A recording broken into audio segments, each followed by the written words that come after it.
House prefect cadet Jubail कर रहे हैं, जबकि इस दस्ते के निशानदार कैडेट अमानुल्लाह हैं।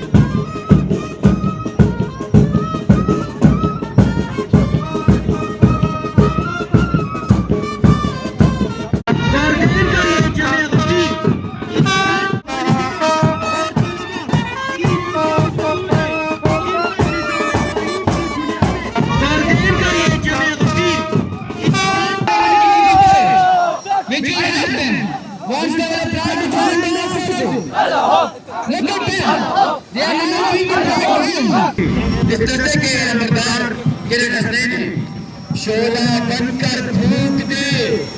जी मैं इस वक्त मौजूद हूँ आज़ाद कश्मीर के दारुल हुकूमत मुज़फ़्फ़राबाद 76 क्रास कैडेट कॉलेज में, जहाँ आज पेरेंट्स डे है। वो हर साल की तरह आज भी एक जोश और जज्बे के साथ मनाया गया। यहाँ पे जो तुलबा हैं उन्होंने सबसे पहले जो मेहमान थे उन्हें गार्ड ऑफ दी ऑनर पेश किया। उसके बाद बहुत सारी जो एक्टिविटी हैं वो भी की। यहाँ पे चीफ गेस्ट थे वो मेंबर असम्बली और आज़ाद कश्मीर के स्पीकर कानून असाज असम्बली चौधरी लतीफ़ अकबर, वज़ीर हायर एजुकेशन मलिक ज़फ़र और वज़ीर हुकूमत जवेद अयूब के अलावा और बहुत सारे जो लोगों ने शिरकत की। यहाँ पे आज वालिदैन की बड़ी तादाद मौजूद थी जिन्होंने अपने बच्चों की परफॉर्मेंस भी देखी। हम चलते हैं, बात करेंगे वालिदैन से भी, उनका भी क्या कहना है इस हवाले से, कैसा महसूस किया उन्होंने आज अपने बच्चों की परफॉर्मेंस देख के। जी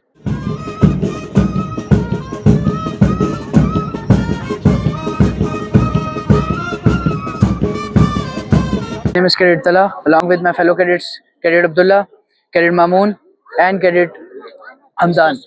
जो हमारा प्रोजेक्ट है वो इंक्यूबेटर है। इंक्यूबेटर स्टैंड्स फॉर ऐसी मशीनरी जो कि एग्स को हैच कर सकती है। ये हमने मुर्गी के टेम्परेचर के हिसाब से सेट की है, जो कि क्योंकि मुर्गी के टेम्परेचर को एट ए टाइम 37.7 डिग्री चाहिए होता है, उसके हिसाब से हमने सेट की है। ये हमने एक मिनी इंक्यूबेटर बनाया, लेकिन इस पर इतनी इनफ स्पेस बनाई है कि ये 28 एग्स एट ए टाइम हैच कर सकती है। ह्यूमिडिटी सेंसर भी हमारे पास है, क्योंकि एक मुर्गी के अंडे को 50% ह्यूमिडिटी चाहिए उसके लिए। 100 वोल्ट्स का बल्ब हीट के लिए यूज हुआ है। नीचे हमने पानी के लिए भी वो बाउल छोड़ा हुआ है।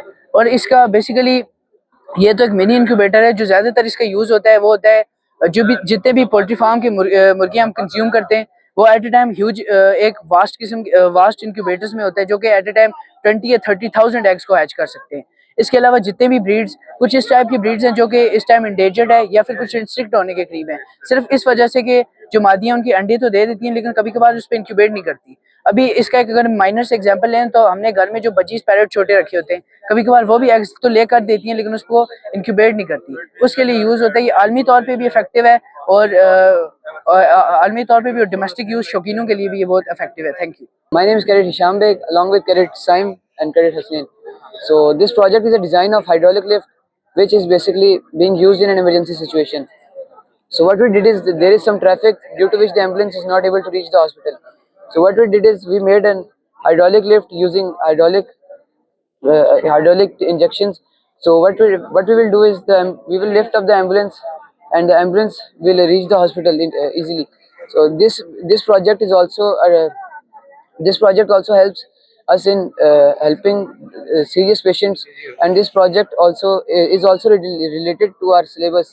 So we made this project. जी हमने वाटर लेवल डिटेक्शन टैंक बनाया है। इसमें जैसा कि आजकल के दौर में आपको पता है कि पानी का सबसे ज्यादा लॉस किस वजह होता है, साफ पानी जो होता है घरों का, टंकियां भरती हैं और उनसे पानी गिरता जाता है। इसमें हमने सेंसर्स वगैरह फिट किए हैं। सर्किट सिस्टम है जिससे हमें बताएगा जब पानी कम होगा, 20% लेवल पे होगा, ये हमें अलर्ट कर देगा और बताएगा पानी कम है। और जब ये पानी हाई पे आएगा, अलर्ट लाइट ऑन कर लेगा 90% की और हमें बताएगा आप मोटर ऑफ कर लें। और ये हम आगे जब बड़ी सतह पे करें तो हम ये भी कर सकते हैं कि इसके साथ आगे बड़ा सर्किट करके आगे ऑटोमेटिक मोटर्स लगा लें जो ऑन और ऑफ होती जाएं इसके थ्रू।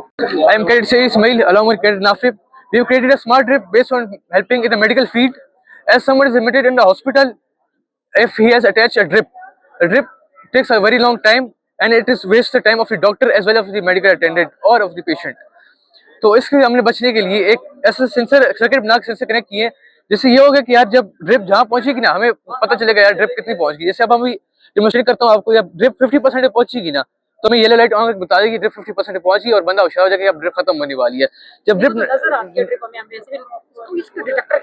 डिटेक्टर की जरूरत है, जब आप 24 घंटे आप नहीं बैठ सकते ना, नजर आ रही है पेशेंट एक मिनट ना, मैं है ना मेरे, जब आपका फॉर एग्जांपल अब आप घर पे कोई बीमार है, ठीक है, आपको घर भी संभालना है, उसका भी ख्याल रखना है। आपने ड्रिप लगा दी तो आप घर के काम छोड़कर तो बैठ के नहीं रख सकती ना, घर के काम भी करने हैं। अब एक येलो लाइट लगी हुई है, उसके रूम में इतना तो लाइट गुंजाइश होगी ना कि येलो लाइट ऑन होगी तो पता चलेगा येलो लाइट ऑन होगी, ड्रिप 50% पहुंच गई, दूर से देखने पता चल जाएगा।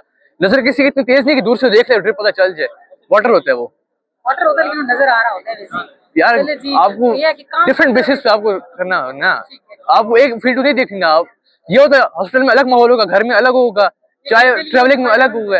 ये घर के लिए बेसिकली ये हॉस्पिटल्स के लिए मेन पर्पस हॉस्पिटल्स के लिए, कि हॉस्पिटल में डॉक्टर एक पेशेंट नहीं बहुत सारे देखने हैं। क्या करेगी, रुक जाएगी नहीं, आप उन्हें इंडिकेट की ड्रिप पहुंची कहाँ पे, हटाना आपका काम है। आप उसे बताइए ड्रिप पहुंची कहाँ पे है, लेकिन अब ड्रिप 90% पे होगी, ब्लू लाइट ऑन होगी, अब 10% की आपके पास कैपेसिटी है, उससे आप अपने जो काम अगर कंप्लीट करना कर सकते, 10% की कैपेसिटी है, आपको बस इतना करना है कि बिल्कुल खत्म होने से पहले आपने पहुंचना है। This is a project that is named Smart Dustbin. This project, when we put our hand close to it, it will open automatically, and when we far our hand, it will close automatically. And this is a sensor which is used to open it. And there is also a plug. And now, then Ayan will tell you how to do it. Now I will tell you how it works. When we break our hand,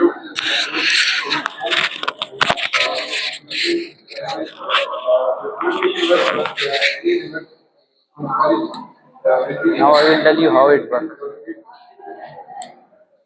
When we put our hand near it, it will open automatically. When we far our hand from it, it will automatically close. It will automatically close. So this is IR sensor, this is motor, this is battery, and that's the circuit which connect them all device with the switch.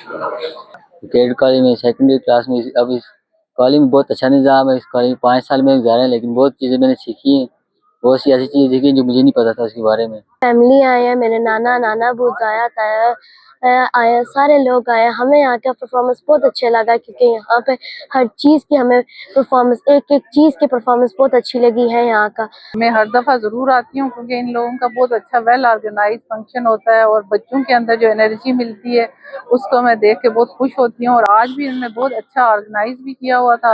मैं यही पैगाम देना चाहूँगा बाकी क्योंकि cadet college join करें, क्योंकि यहाँ पर जैसी मतलब हमारी तरबियत वगैरह होती है बाकी कॉलेज स्कूल से डिफरेंट होती है, और यहाँ का जो क्राइटेरिया है सब कुछ बाकी कॉलेज से डिफरेंट है। अस्सलाम वालेकुम। अच्छा, यहाँ आके मुझे बहुत अच्छा लगा। मेरा बेटा है यहाँ पे 9th क्लास में, 8th में वो आया था, अभी 9th में है वो, और माशाल्लाह बड़ा अच्छा ही नहीं वो जा रहा है, उसका 1 ईयर भी बड़ा अच्छा गुजरा, तो दूसरा साल उसका कंप्लीट होने वाला है।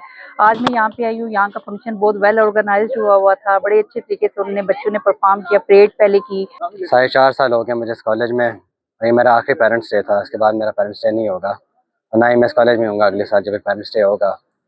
लेकिन 4.5 सालों में बहुत कुछ सीखा, बहुत कुछ देखा, बहुत कुछ काम जीला, बहुत कुछ खुशियाँ जी ली। जैसा कि आपने देखा, हमने बात की बच्चों से भी और वालिदैन से भी, और बाकी दीगर जो बच्चों ने प्रोजेक्ट्स बनाए उनसे भी बच्चों पे बात की, और उनका यही कहना है कि यहाँ पे हमें आके एक अच्छा महसूस होता है और हमारी जो तरबियत है वो अच्छी की जाती है। हमें बोलने का अंदाज, अखलाक के मतलब किस तरह दूसरों से बात करनी है वो सिखाए जाते हैं, और छोटे बड़ों का अदब व एहतराम और बाकी भी जितनी एक्टिविटीज़ हैं वो यहाँ पे सिखाई जाती हैं। और हमें फ़ख्र है, हम इस कॉलेज में पढ़ते हैं, हमें अपने वालिदैन पे भी फ़ख्र है, और वालिदैन से हमने बात की, उनका यही कहना है कि हमें यहाँ पे आके अच्छा महसूस हुआ और हमें अपने बच्चों को देख के खुशी महसूस होती है। वो एक ऐसे कॉलेज में पढ़ रहे हैं जहाँ उनकी जो तरबियत है वो बहुत ही ज़्यादा अच्छी हो रही है।